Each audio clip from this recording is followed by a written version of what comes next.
கர்த்தர் எங்களுக்கு செய்த நன்மையை உங்களுக்கு சொல்லும்படிக்காக தான் இந்த நாளில் லீவ் போட்டு ஒரு குழுநராக வந்து நாங்கள் ஒரு சாட்சியாக சொல்லிட்டு இருக்கிறோம்.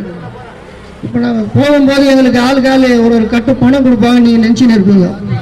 எங்கள் கை காசை போட்டு ஒரு வண்டி கொண்டு வந்து இந்த நாளில் லீவ் போட்டு நாங்கள் வந்து கர்த்தருக்காக இப்படி பேசிக்கொண்டு இருக்கிறோன்னு சொன்னால் தேவன் செய்த நன்மையும் உங்களுக்கு சொல்கிறோம். அவ்வளோதான்.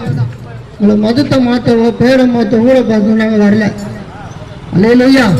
கர்த்தர் எங்களை நேரடியாக சந்திக்கலைனாலும் ஒரு நோயிலேருந்து எங்களை காப்பாற்றிருக்கிறாரு, ஒரு கடன் பிரச்சனையிலேருந்து மாட்டி இருக்கிறாரு, ஒரு பெரிய தொல்லையிலேருந்து எங்களை விடுதலை கொடுத்திருக்கிறாரு, ஒரு பொல்லாத பழக்கத்திலேருந்து எங்களை மாற்றிருக்கிறாரு. பேசிக்கொண்டு இருக்கிறேன். நான் கூட ஒரு மோசமான சினிமா பைத்தியக்காரர். ஒரு நாளைக்கு 3 படம் தியேட்டரில் உட்காந்து பார்த்தேன். 2 படம் பார்த்தேன். எம்ஜிஆர் படம். எம்ஜிஆர் படமே பார்த்துன்னு இருந்தேன். ஆரம்பத்தில் ஃபுல்லாக எந்த தியேட்டரில் பார்த்தாலும் தேடி ஓடுவேன்.